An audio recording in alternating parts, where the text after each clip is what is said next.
que el curso Macroeconomía que iniciamos hace 8 días tiene que ver con todo lo relacionado al panorama económico de un país.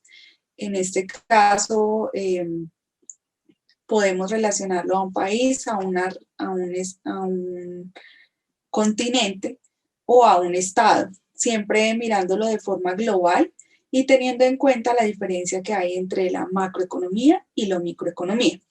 Siempre, y no solo le pasa a los estudiantes, sino uno muchas veces también puede ver hasta los noticieros en los diferentes periódicos o como periodistas, podemos ver que existen esas dudas o esas, no sé, como confrontaciones de términos entre la microeconomía y la macroeconomía.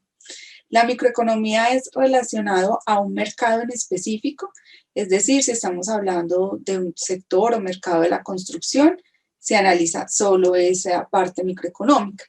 Puede que estemos haciendo un análisis microeconómico del sector textil. Entonces, todos esos aspectos que son de análisis de mercado, de análisis de un producto en específico, de algo que tiene que ver a modo más específico en una rama de empresarial, en una rama económica, estamos hablando de microeconomía. El análisis en qué se relaciona frente a la microeconomía, a lo que tiene que ver a precio, a lo que tiene que ver a producción, pero de ese sector en específico. Ya cuando hablamos de macroeconomía, hablamos de forma general, como su nombre le indica, de una economía. Entonces ya no solo vamos a tener en cuenta un sector en específico, sino la sumatoria de todos los sectores que hacen parte de la economía. Entonces ya no vamos a mirar de forma aislada el sector textil, ya no vamos a mirar de forma aislada el sector comercio, sino que vamos a mirar de forma agregada, como ya vamos a ver hoy ese tema, y de forma general, todo lo que tiene que ver con la economía, tanto la parte a nivel empresarial, que sería la oferta, toda la producción de todos los sectores de una economía, estableciendo obviamente a qué economía nos referimos, y también todo lo que tiene que ver con el gasto de las personas de un país o de una región en específico. Entonces, sí es muy importante que tengamos esto presente porque en algunas oportunidades me ha sucedido que mientras estamos en este proceso de aprendizaje, existen esas incongruencias. Entonces, de pronto las personas siguen hablando de un sector en específico o siguen hablando en términos microeconómicos y es muy importante tener esta claridad. ¿Qué más podemos entender de la macroeconomía? Que nos define el panorama económico de un país. Es decir, que tiene diferentes rubros y diferentes indicadores que nos van a decir el estado actual de un país. Es como cuando uno va a que le hagan diferentes exámenes para determinar si uno está enfermo y qué enfermedad tiene. Entonces, lo mismo en la macroeconomía. Tiene unos diferentes indicadores que ya los vamos a ver hoy de forma más detallada y esos indicadores son los que me dan un semáforo en rojo o un semáforo en verde o los que me dicen ojo porque su política pública se debe enfocar o como Estado, como gobierno, se debe enfocar más en estos aspectos, está bien en manténgalo estable.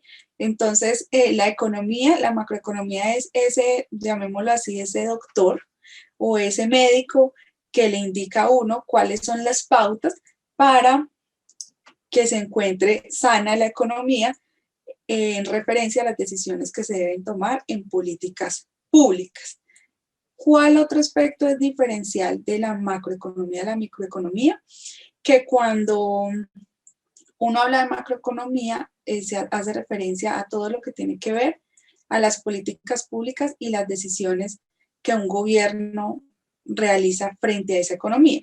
Mientras que la microeconomía es todo lo que tiene que ver con la interacción de los mercados en referencia a los compradores, vendedores, precio y producción. Entonces la macroeconomía tiene que ver en nuestro actuar ciudadano, en todo ese efecto que tienen las políticas que determinan o que toman o que deciden los gobiernos y cómo nos afectan a cada uno de nosotros. Eso es lo importante de analizar en macroeconomía. Yo los invito a que lean los documentos que se encuentran en el aula virtual, en la semana 2, vean los videos y si tienen alguna duda en el transcurso de la clase, con mucho gusto yo la resuelvo para que vamos generando este aprendizaje acumulativo y que entremos, digamos, de una forma más detallada y mejor para entender cada una de las temáticas. No sé si hasta el momento hay alguna duda, por favor, si tienen alguna inquietud de lo que les expliqué, que vimos la clase pasada, es una síntesis muy corta, pero que trato de abordar de forma muy agregada o de forma muy conglomerada lo que hemos visto. Si tienen alguna duda, por favor, alzan la manito, me escriben por el chat. Nuevamente les doy la bienvenida a quienes han ingresado. Bueno, mientras comparto pantalla, entonces voy a esperar quienes de pronto se animan o tienen alguna duda. Yo sé que en la medida que vamos hablando, ustedes se van a dar cuenta de lo fácil que es entender esta temática y de lo relacionado que está con las decisiones y con lo que vivimos a diario.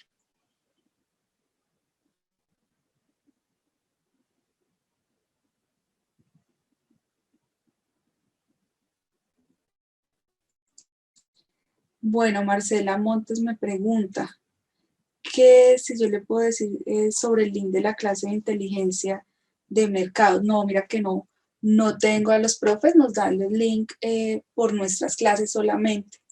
Pero yo pensaría que en el aula virtual, en el formulario que dice algo como comunicarse con el coordinador, darle clic ahí y que te ayude para que te puedan dar el horario, porque no solo tengo los links de mi horario, que en este caso solo tengo el link de hoy de macroeconomía. Bueno, entonces,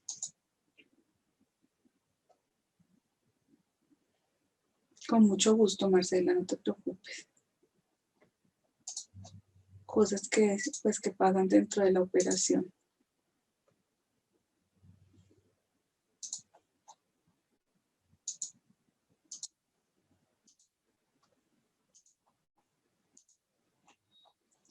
Bueno.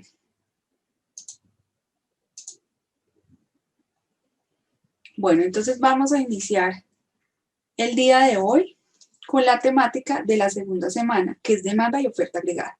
Ustedes se preguntarán y me dirán, profe, siempre en economía hablan sobre la demanda y sobre la oferta. ¿Y por qué se habla de estas temáticas? Porque siempre se está estableciendo que en todo lo que hacemos existe una interacción entre compradores y vendedores. Siempre existe una necesidad y siempre existe una persona que la quiere suplir. La necesidad en sí, digamos, quien tiene la necesidad sería el comprador y quien suple la necesidad es el vendedor. De esta forma, siempre en economía se van a definir, digámoslo así, esos dos bandos que generan un equilibrio dentro de la economía. Entonces es muy importante tener en claro estos términos y poder entender cómo en macroeconomía la demanda y la oferta agregada definen la historia económica y los ciclos económicos de un país. ¿Por qué? Porque si, por ejemplo, nosotros miramos la demanda agregada, que sería todo lo que tiene que ver con el gasto general de un país, pues depende de los ingresos que nosotros como ciudadanos tenemos. Entonces, si nosotros no tenemos ingresos o se disminuyen nuestros ingresos por cualquier motivo, o se disminuyen los ingresos del gobierno, ya no puede gastar tanto, se disminuye la inversión, es decir, que ya hay muchas empresas que se van o que dejan de invertir por algún temor de inestabilidad, pues no va a haber ese ciclo para que esos seres humanos o esos ciudadanos puedan adquirir los bienes que suplen sus necesidades y son los que ofertan, que sería la oferta agregada, los empresarios. Entonces, si existe un equilibrio y si existe una buena utilización de las políticas económicas, pues va a existir ese buen manejo para que tanto exista un ingreso que pueda generar esa compra de esos bienes que se han hecho una producción, y que los empresarios o los dueños de esos bienes que van a vender, pues los puedan efectivamente vender o realizar este proceso de venta. Entonces, siempre ustedes deben tener muy presente en todos los análisis económicos lo que tiene que ver con la demanda y la oferta. En este caso, en la parte macroeconómica agregada, es decir, que vamos a tener en cuenta de forma general, de forma aglomerada, de forma acumulada, esta demanda y esta oferta. Si quiero ser muy, muy clara, porque esto permite que no exista esas incongruencias en referencia a la microeconomía. Bueno, en el índice entonces vamos a ver el día de hoy los temas. Entonces vamos a analizar primero la demanda agregada, después todo lo que tiene que ver con unos conceptos generales de esta demanda agregada, cómo se aplican dentro de nuestra vida diaria, cómo los podemos analizar, y también vamos a ver la oferta agregada, sus conceptos y también sus ejemplos aplicados. El día de hoy les traigo un documental corto, un documental muy corto, pero quiero que lo vean y al final vamos a mirar, quiero que lo vean bien para que podamos al final hacer una participación o generar una participación de cómo ustedes analizan ese documental o esa información que nos dan en ese documental con los diferentes indicadores que nos hablan de la demanda y la oferta agregada. Entonces, sí espero que en ese espacio, después de ver el video, participen, tanto si tienen algún aporte de esa explicación que quieren hacer, como si tienen preguntas. Igualmente, si tienen dudas, los invito de las lecturas del aula, de los videos del aula, igual estoy disponible para resolverlas. Y finalmente vamos a mirar las conclusiones. Entonces, las conclusiones hacen referencia al tema de la definición de macroeconomía y todo lo que tiene que ver con la demanda y oferta agregada. Entonces los invito cordialmente a que estemos muy, muy pendientes. Van a ver cómo estas temáticas no solo las podemos aplicar o analizar con números, con gráficas, sino también que tiene un efecto o un análisis en la parte económica y política y social de los países. Entonces vamos a poder interrelacionar y generar muchas conclusiones solo viendo y observando cada una de las políticas públicas de los países. Listo, entrando en materia, entonces vamos a mirar qué es la demanda agregada. Entonces, la demanda agregada nos refiere o es asociada a la cantidad total de que los diferentes sectores de la economía están dispuestos a pagar en un periodo dado. Entonces, ustedes se preguntarán a qué sectores se están refiriendo este término. Ahí entra todo lo que tiene que ver con el ingreso, es decir, que son todos los gastos que las familias y las personas de un país están dispuestas a dar para adquirir los bienes y servicios en un periodo de tiempo dado. También encontramos las inversiones. ¿A qué inversiones se refiere estos sectores, llamémoslo así?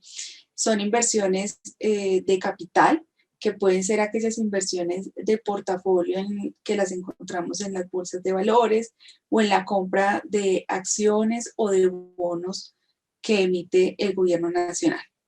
Igualmente podemos encontrar inversiones en la industria o inversiones en empresariales, en donde vemos que llegan empresas para crear una fábrica o para generar una casa matriz o para generar algún tipo de franquicia. Entonces, estas inversiones hacen parte también de la demanda agregada.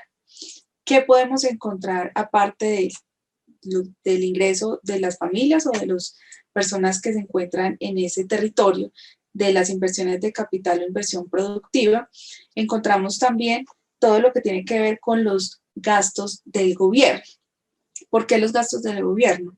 Uno de los mayores impulsores de todo lo que tiene que ver con la economía y su, eh, ¿cómo se dice?, su florecimiento o su fortalecimiento es el gobierno, porque no solo ellos tienen gastos de funcionamiento en los diferentes ministerios o entidades gubernamentales, sino que también requieren en cada una de estas entidades de diferentes bienes y servicios para los proyectos de ejecución pública o para todo lo que tiene que ver con los proyectos de contratación. Entonces, este gasto del gobierno también hace parte de la demanda agregada.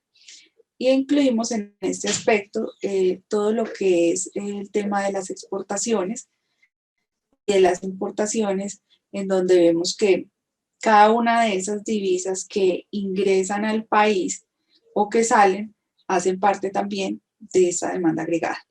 Entonces es muy importante tener en cuenta que la demanda agregada son todos los gastos que están dispuestos a dar estos actores económicos, que son las familias, el gobierno, los inversionistas y todo lo que tiene que ver con la balanza de pagos o con los importadores y los exportadores. Entonces, si por ejemplo, como ya vemos actualmente, el país se encuentra muy endeudado y no tiene dinero para generar gasto en política pública, pues eso va a afectar la demanda agregada, es decir, que también va a afectar la compra de bienes y servicios por parte del gobierno para diferentes empresas y va a frenar mucho este apoyo que inyecta la compra del gobierno a diferentes sectores de la economía.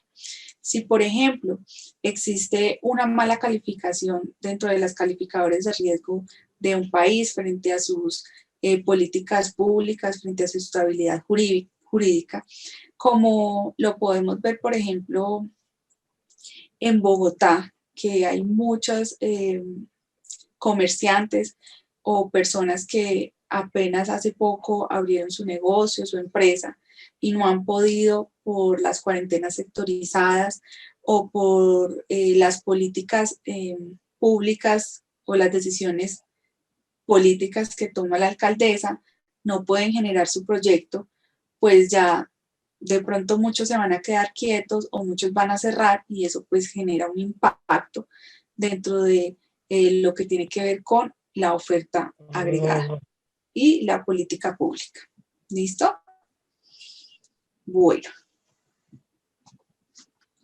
Si hay alguna duda, por favor me van contando. Yo estoy pendiente. Listo. Profe, ¿Cuáles sí, son los buenas conceptos? noches. María, cuéntame. Señora, profe, dentro de esos sectores que usted nombra, ¿aplicaría las inversiones de las empresas privadas y las empresas públicas, o sea, lo que llaman las empresas mixtas? Sí, claro que sí, porque hace parte, aunque son empresas mixtas, hacen parte del gasto del gobierno, ¿sí? Y haría parte, digamos, una parte del gasto del gobierno que sería la parte pública y la privada que sería parte de inversionistas, llamémoslo así, privados. Entonces sí haría parte de esa demanda. Gracias, profe. Con mucho gusto. Bueno. ¿Cuáles son los aspectos o cómo en macroeconomía se controlan la demanda agregada por medio de estas políticas? Son políticas que de pronto nosotros le huimos como ciudadanos del común. Siempre que vemos noticias o que leemos algún escrito sobre el tema, es algo un poco que creemos que es un poco difícil de entender, pero ya vamos a analizar por qué afecta estos componentes a la demanda agregada. La política monetaria se refiere a todo lo relacionado con el dinero circulando en una economía. Entonces, ¿Cómo nosotros podemos, por ejemplo, a generar una restricción de mucho dinero circulante en la economía? Dice el Banco Central, que en este caso es el Banco de la República, dice, bueno, hay mucho dinero circulando en la economía, todos aquellos sectores que hacen parte de la demanda agregada, las familias, el gobierno, los inversionistas, todo lo que es con el comercio exterior, están gastando mucho, están mucho dinero y eso está generando que se suban los precios, porque como lo hablamos anteriormente, toda esa interacción entre demanda y oferta me genera una variación en los precios y esa interacción, si hay mucha demanda, esto genera que aumente el precio de diferentes bienes y servicios y en el caso macroeconómico que aumente la inflación porque lo estamos mirando de forma global o de forma general. Entonces, ¿qué dice el Banco de la República? Bueno, no, los ciudadanos están gastando mucho, el gobierno también, las inversiones, tenemos que utilizar una política monetaria restrictiva en donde se desplace, en donde se disminuya ese gasto de todas estas personas que hacen parte, o de todos estos sectores que hacen parte de la demanda agregada, y que la inflación no se me vaya a subir de mi inflación objetivo. La inflación objetivo es esa inflación meta que tiene cada año el Banco de la República en cumplir. Entonces, no podemos, tenemos que controlar cómo lo hacemos por medio del instrumento de la tasa de interés. Entonces, ahí nosotros decimos, bueno, profe, pero eso cómo es, o sea, cómo me impacta a mí. Cuando nosotros adquirimos una tarjeta de crédito, siempre estamos sujetos y pues pensaría uno de forma racional que para tomar la decisión voy a verificar la tasa de interés o si voy a adquirir un crédito de consumo. Si de pronto a uno le dicen, no, mira, este mes la tasa de interés está al 20%, pero el siguiente mes el Banco de la República sube la tasa de interés y ya no queda al 20 la tarjeta de crédito, sino al 30. Entonces yo ya voy a decir, bueno, no puedo gastarme lo mismo, muy seguramente voy a utilizar la tarjeta, pero ya no me voy a gastar 1.000.000 de pesos, sino que me gasto 500.000 o utilizo 500.000.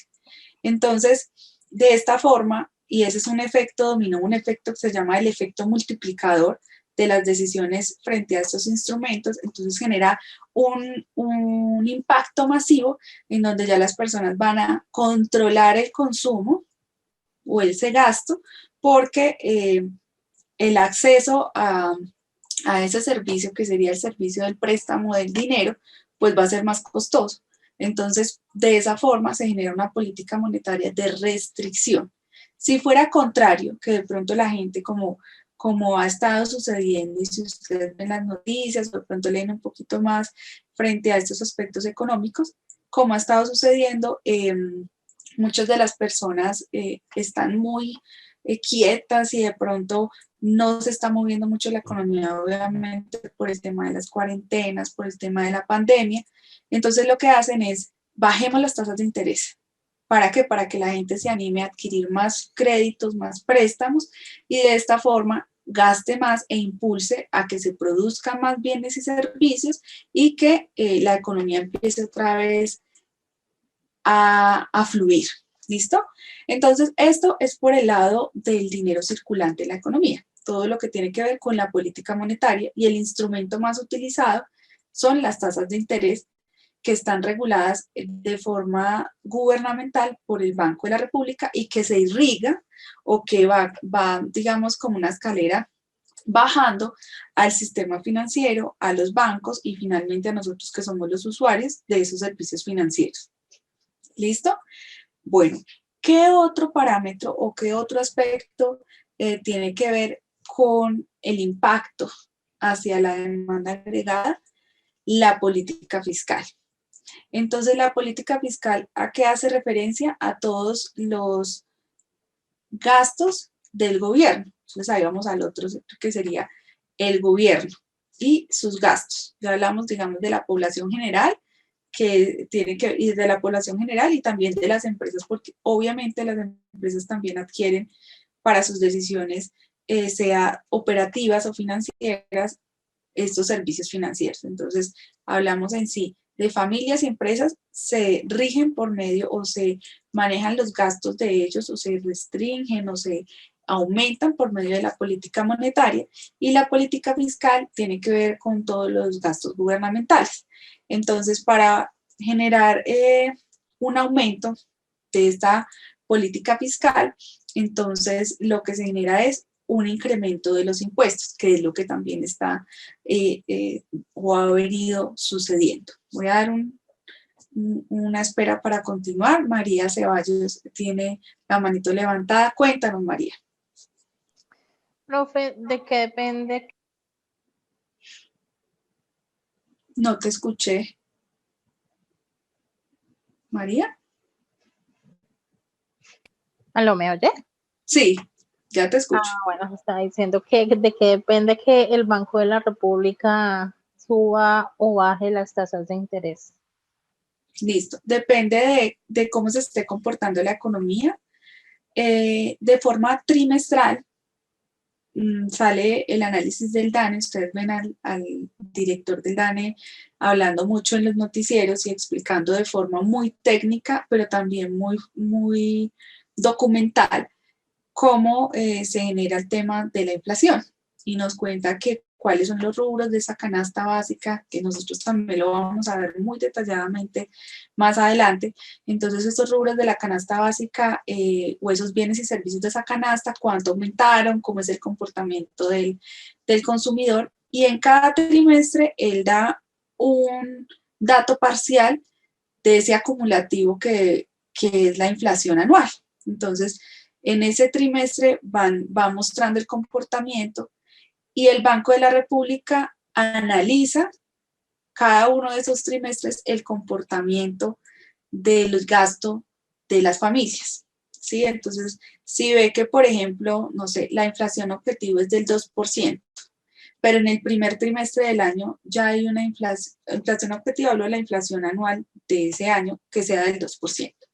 Pero si en el primer trimestre del año, es decir, enero, febrero, marzo, que serían los 3 primeros meses, ese dato sale en abril porque siempre sale vencido, que en esos primeros meses ya hay un 1% de inflación, entonces el Banco de la República entra a decir, no, ya está un 1% apenas en los 3 primeros meses, tengo que subir la tasa de interés para poder disminuir esa circulación del dinero en la economía, y que en esos restantes 9 meses me alcance para que yo pueda cumplir o estar cercano a ese 2%. Entonces siempre el Banco de la República analiza el dato de la inflación trimestral y va generando ese cambio de acuerdo a esa inflación, porque ellos necesitan, o sea, esa inflación objetivo se define para políticas públicas y para, digamos, uno de los objetivos principales es para que exista esa estabilidad de precios para un mayor bienestar o calidad de vida de los habitantes.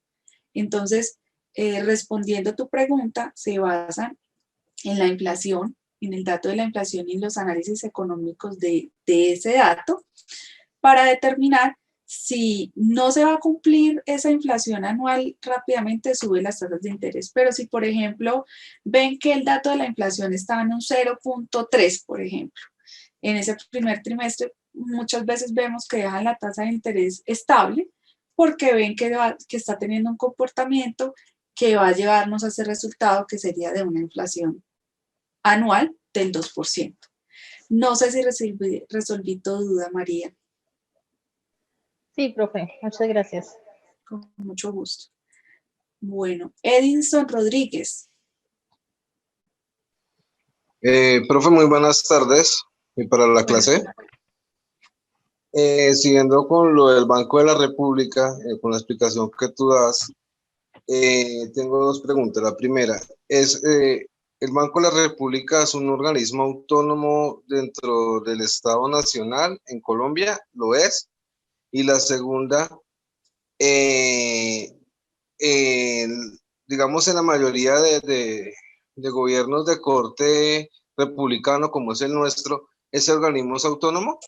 Digamos, en Estados Unidos, el Banco Central o la Banca Federal, no sé cómo se llama ya, ¿eso también es autónomo o eso tiene que ver con el gobierno? Es decir, pues porque digamos que yo siento como que el Banco de la República en últimas es un organismo que intenta como regular la economía y garantizar que haya cierta estabilidad.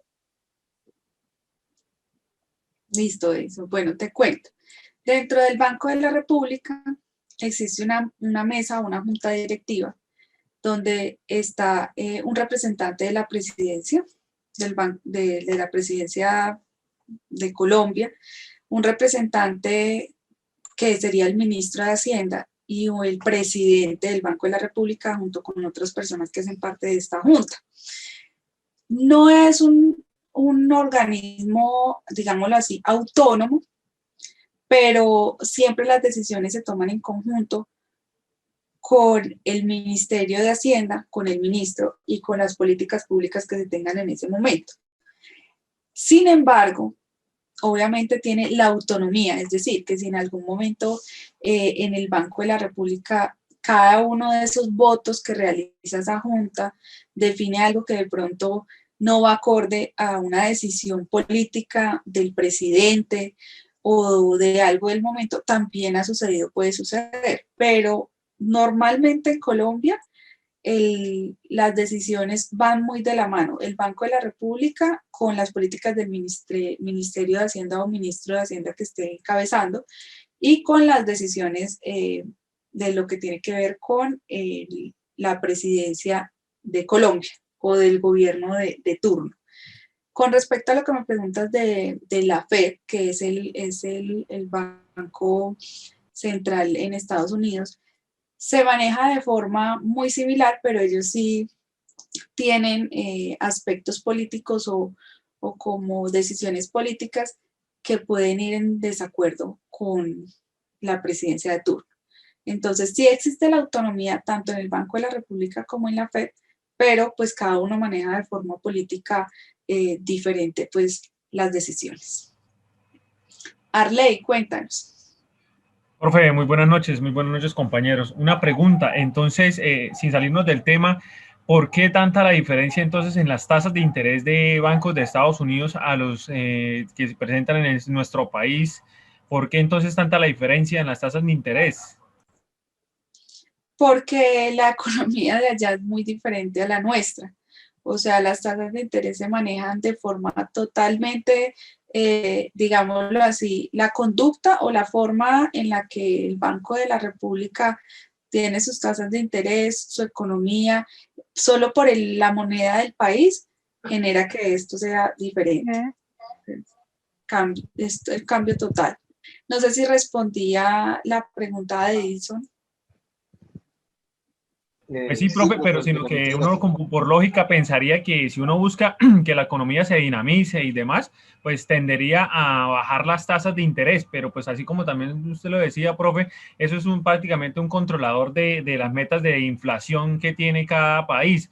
Pero entonces no sería que es que entonces para el país es más negocio que tener unas tasas de inflación en ciertos números más altos, porque también ese indicador también es mucho más diferente de Estados Unidos al de nosotros. Entonces ahí es donde va la lógica. ¿No sería más efectivo o mejor, más positivo bajar las tasas de interés para tener más dinamismo en la economía de nuestro país, profe? Sí, digamos que uno siempre lo mira por el lado de uno y que tienes razón, o sea, como uno como ciudadano quisiera tener más acceso o más facilidades porque obviamente entre menor tasa, pues yo puedo adquirir más cosas, adquirir el crédito y pues adquirir más bienes y servicios. Pero para el Banco de la República, pues es opuesto porque ellos dicen, no, si usted puede adquirir más bienes y servicios, eso va a circular mucho dinero en la economía y va a generar que la oferta agregada, en este caso, que ya la vamos a ver, se desplace positivamente porque va a decir, no están gastando mucho, entonces yo le subo el precio a todo. Y eso va a impulsar a que la inflación se suba y se desborde a la inflación objetivo que ellos tienen. Entonces nosotros, por ejemplo, también, que era lo que muchas veces uno como en el estudio, pues en el programa de economía, también decía, pero ¿por qué no es posible, ejemplo, imprimir más billetes para darle, o sea, la posibilidad a todos que tengamos para poder gastar, para poder adquirir? Pero pues ellos obviamente se justifican, uno lo mira por el lado ciudadano, pero el Banco de la República se justifica, no puede haber mucho dinero circulando en exceso porque eso genera incremento de precios y se aumenta la inflación frente a lo que queremos. Le estaba preguntando a Edison si le resolví la inquietud. Sí, profe, muchísimas gracias, muy aclaratorio todo. Con mucho gusto. Y Arley, bueno, esto sí se entraría en un debate acá, pero pues espero como haber dado No, en serio, una gracias claridad un por el poquito. dato, profe, porque de pronto pues ya usted lo tiene más claro, pero no se puede imprimir más dinero porque lo que haríamos es devaluar la moneda, entonces ahí no, también sería, o sea, las personas que O sea, quieren estar en su afectan otras sistema. cosas, pero si por nosotros fuera, pues claro, yo pensaría lo mismo. Listo, bueno, Gracias, vamos a profe. continuar con la oferta agregada, con mucho gusto. Bueno, entonces la oferta agregada, como les venía diciendo, es la cantidad total de bienes y servicios que las empresas del país producen y venden en un periodo determinado. Entonces es todo lo que están dispuestos a ofrecernos, llamémoslo así, las empresas de un territorio. Muy, muy importante entender que esta oferta agregada es vital para el país. Igual lo vamos a ver en el video que les voy a compartir más adelante. Pues mientras no hayan empresas, no haya inversión, pues no va a haber ese ciclo que es el empleo, y si no hay empleo, pues no va a haber ingresos, y si no hay ingresos, pues ese ciclo no se genera de forma armoniosa. Que es muy importante tener en cuenta con los conceptos de la oferta agregada. Entonces, para las empresas o para el sector empresarial es muy importante tener esa capacidad de tener claridad en el nivel de precios y costos, que es lo que maneja la inflación. Si también hay una inflación muy desbordada, entonces va a hacer que los bienes de transformación o las materias primas estén muy elevadas, y eso va a generar que el precio afecte al cliente final. Entonces, todos los indicadores que vamos a ver más adelante, van a hacer referencia a cómo impactan tanto a la demanda agregada como a la oferta agregada. Pero en la oferta agregada principalmente es muy importante que exista una estabilidad para las empresas frente al nivel de precios y costos de sus materias primas, una producción potencial que es, por ejemplo, ahora lo que vemos dentro del tema de la contingencia de la pandemia. Ya es mucho más difícil tomar decisiones porque no hay un comportamiento, llamémoslo así, normal o dentro de los estándares conocidos del consumo o de la producción que podamos generar. Hay muchas empresas a hoy que están con altos niveles de inventario por esta misma situación y no saben qué decisión tomar, o han tenido que dejar de producir, y pues eso obviamente afecta el ciclo de los que les venía hablando, del empleo, del ingreso, y que las personas puedan gastar. Igual, también dentro de esta oferta agregada, que es la producción de las empresas, impacta el capital, tanto capital financiero como capital productivo, el trabajo y la tecnología, que tiene que ver con la capacidad instalada de la maquinaria o la tecnología que se asocia a ese proceso de producción. Yo les traje acá una gráfica que yo sé que uno siempre, ay no, qué pereza, esas gráficas son como que no asocian mucho el tema, pero entonces estas gráficas tienen que ver en la parte de donde dice el precio, se establecería todo lo que es pues con los precios o con la inflación, y en la parte de cantidad todo lo que tiene que ver con la producción. Es igual que en la microeconomía. Entonces la curva de la demanda es la curva roja y la curva de la oferta es la curva azul o bueno, moradita. Que es muy importante, siempre se busca, obviamente eso no se cumple a cabalidad dentro de una economía normal, el equilibrio, y se genera un desplazamientos positivos de la demanda cuando se incrementan los ingresos de las personas, cuando se disminuyen los impuestos, cuando permite la capacidad que las personas aún gasten más. Y movimientos positivos de la oferta cuando se aumenta la producción de las empresas. Entonces, siempre asociar la demanda con los inversionistas, la demanda agregada con los inversionistas, los ciudadanos y las empresas y el gobierno. Y la oferta, hablando pues a nivel de empresas, cuando van a adquirir un bien, ¿sí? Y la oferta es todos los productos que se genera un sistema de producción para para la venta en un país. Productos, que me refiero a bienes o servicios. ¿Listo? ¿Cuáles son los ejemplos aplicados? Quiero que cada uno de ustedes, y ahorita vamos a mirar después del video, una de las noticias que les voy a compartir para que entremos en materia. Que es muy importante y quiero que para la próxima clase, alguno de ustedes que sea juicioso, que le guste el tema, busque los indicadores en los que se aplica la demanda y la oferta agregada. Entonces, no es buscar qué significa, sino en cuál es el porcentaje o el indicador en el que se encuentra actualmente Colombia frente a estos temas.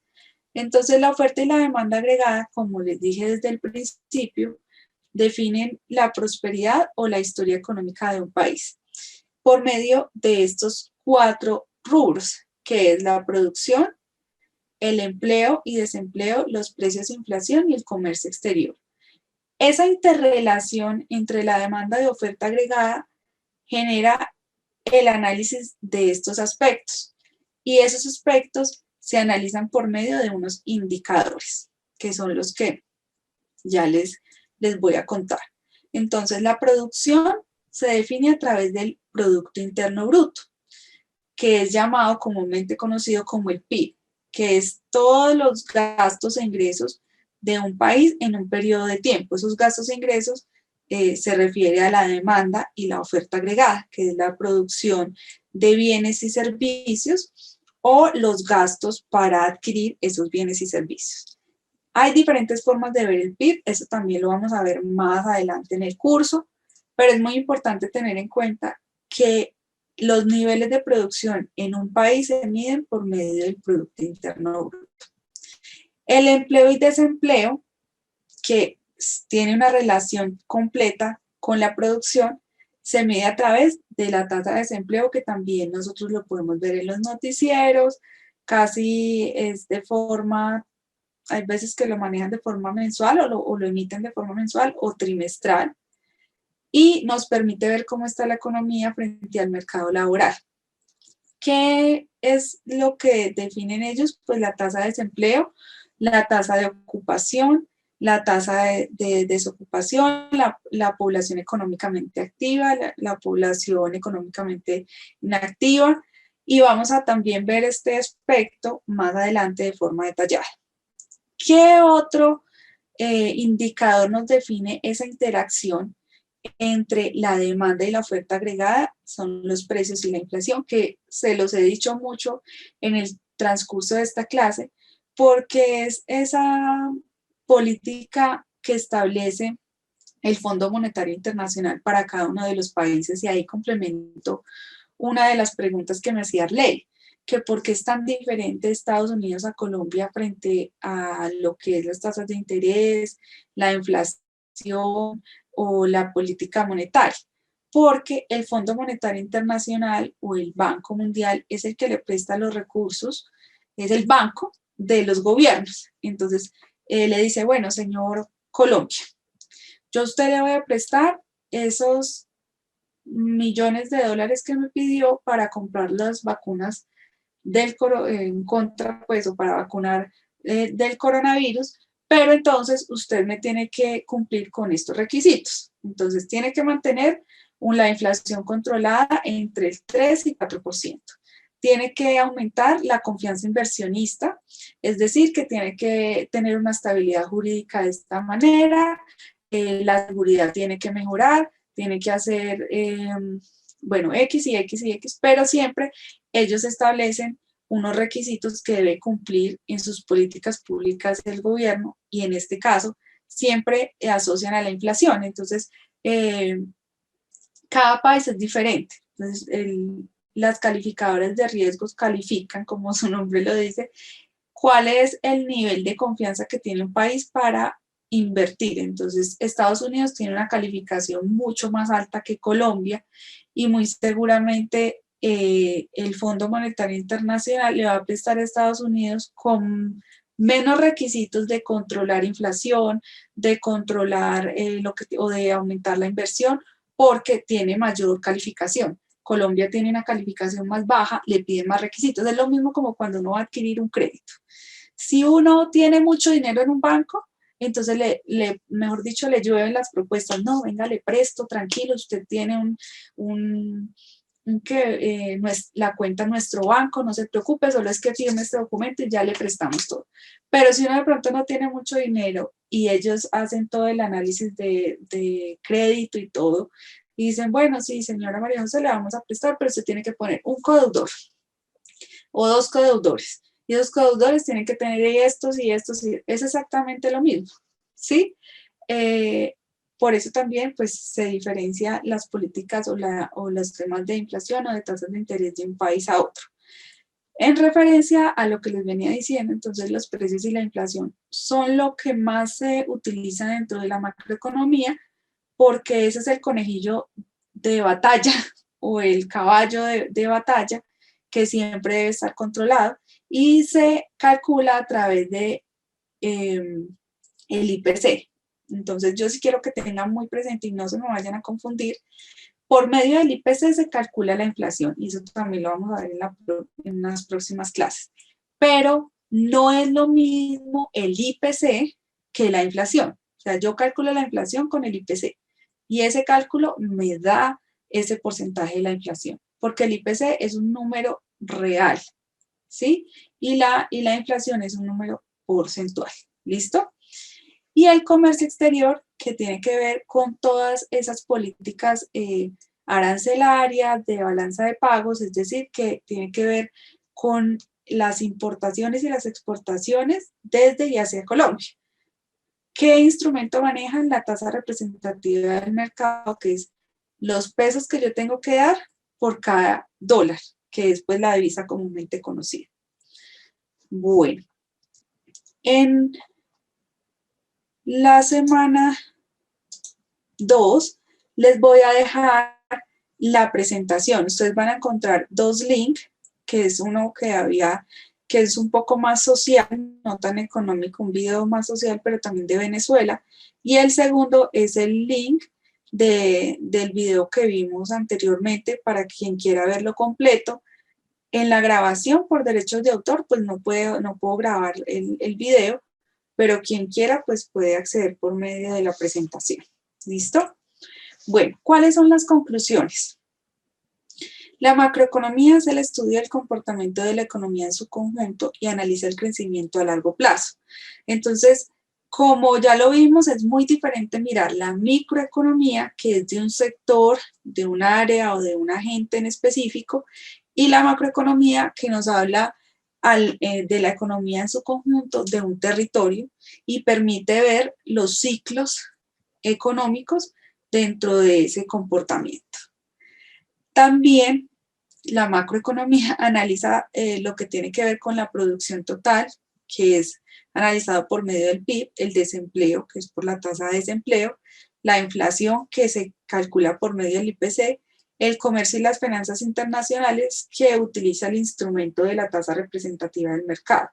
Entonces, todos estos ítems nos permiten a nosotros entender, visualizar o analizar cómo se encuentra la economía o la historia económica de un país. En el largo plazo, el crecimiento de la producción potencial incrementa la oferta agregada y lleva a un crecimiento constante en la producción y los niveles de vida. Esto también va muy asociado a lo que vimos en el video, que no siempre por el gasto del gobierno y la parte asistencialista se va a generar un bienestar social para todos. Es muy importante tener ese equilibrio de que las empresas también tengan esa producción, que generen empleo, que estén en constante auge o que estén en constante un buen comportamiento para que exista ese ciclo o ese círculo virtuoso en donde exista el empleo, el ingreso y así el consumo de esos bienes que se han realizado o que se han generado. Entonces es muy importante tener en cuenta estas tres conclusiones, nos definen todo lo que hemos visto hasta ahora y nos permite entender y mucho más y abrir un poco más todas esas temáticas que vamos a desarrollar en el transcurso de las siguientes clases.